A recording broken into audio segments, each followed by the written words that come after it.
कि जब आप किसी भी गुरु का चिंतन करते हो और गुरु के साथ आप एक हो जाते हो, तो गुरु शक्ति के कारण, गुरु तत्व में जो शक्ति होती है उसके कारण आपको जो भौतिक लाभ है वो होते ही है। एक कहानी बताता हूँ तो आपको समझ में आएगा। एक बुढ़िया थी एक गांव में, और अपने अकेली झोपड़ी में गरीबी के दिन उसने जी ले। पूरे दिन में बैठ के सिर्फ गोविंद नमो नमः, गोविंद नमो नमः ये जाप करते थे। गांव के लोग बोलते थे है तो गरीब, पूरे दिन उस भगवान का जाप करते रहते, लेकिन भगवान इसको क्या देता है। हम लोग देखो, हम लोग खेती बाड़ी कर रहे हैं, बिजनेस कर रहे हैं, उद्योग धंधा कर रहे हैं, कुछ ना कुछ करते हैं, हमारा अच्छा है, लेकिन ये सिर्फ भगवान का नाम ही लेती है। क्या इसको कभी भगवान प्रसन्न हो जाएगा? ऐसे उसके सब लोग आलोचना करते थे उस गांव में।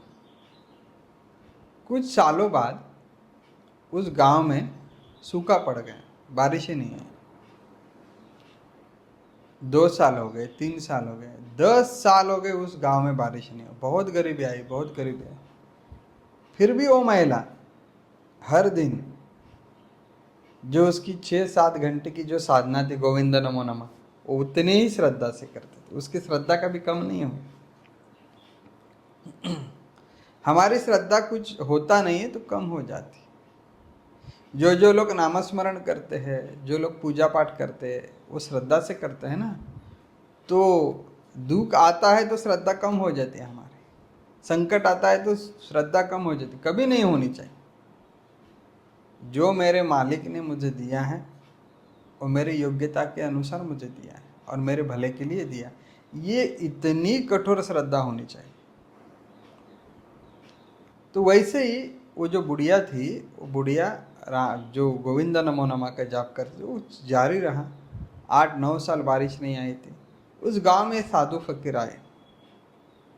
गांव वालों ने पूछा कि महाराज जी बाकी सब ठीक है, लेकिन बारिश होने दो, गांव गरीबी से जी रहा है, कुछ खाने पीने की व्यवस्था नहीं है, जंगल सूखे पड़े हैं, खेती बाड़ी खत्म हो चुकी है, पूरा दारिद्र्य है, खाने का इंतज़ाम नहीं है, कैसे करे ठीक हो। तो फकीर लोगों ने कहा कि कुछ नहीं, प्रभु का नामस्मरण कर लो, ये बारिश आएगी। तो बोले कि हम रोज करते प्रभु का पाठ करते, पूजा पाठ करते। तो उन्होंने कहा कि आपके पूजा पाठ से कुछ नहीं होगा, क्योंकि आप जो पूजा पाठ करते हो स्वार्थी बुद्धि से करते हो।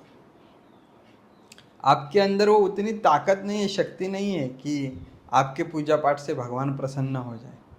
और इसीलिए कोई ऐसे देखो कि जिसकी भक्ति श्रेष्ठ है आपसे ज़्यादा, और जो निस्वार्थ तरीके से भक्ति करता है, ऐसे किसी व्यक्ति के पास जाके उसको कहिए कि संकल्प ले ले और भक्ति करे। तो गांव वाले बोले ऐसी तो एक बुढ़िया है हमारे गांव में, करती तो कुछ नहीं, पूरे 6-6, 7-7, 8-8 घंटे गोविंद नमो नमः, गोविंद नमो नमः का जाप करती। बोले हाँ ये सही बात है, उसी द्वारा ही अगर संकल्प ले लोगे और उसी के निर्देश के अनुसार आप भी थोड़ा पाठ करोगे गोविंद नमो नमः का, तो जरूर आने वाले साल में बारिश होगी, अगले साल। सब गांव इकट्ठा हो गया, बूढ़ी के शरण गया। बूढ़ी को कहा कि हमने अभी तक जो निंदा आपकी की, आलोचना की, उसके लिए माफ़ी मांगते हैं, और आप भगवान से प्रार्थना करें कि बारिश आ जाए और हम भी आपके साथ पूजा पाठ करेंगे। तो पूरा गांव आने लगा, 2-2, 3-3 घंटे उसके सानिध्य में बैठने लगा। और बात ये हो गई कि 1 साल के पहले ही काले बादल हो गए और बारिश आ गई। तो कहने की बात यह है कि नाम में शक्ति है क्या? नाम में 101% शक्ति है, पूजा पाठ में 101% शक्ति है। उसको जब आप श्रद्धा से करते हो तो वह श्रद्धा के कारण, उस भक्ति के कारण जो नामस्मरण करते हो, उस नामस्मरण के कारण आपको ज़रूर लाभ होगा, इसमें कोई संदेह नहीं।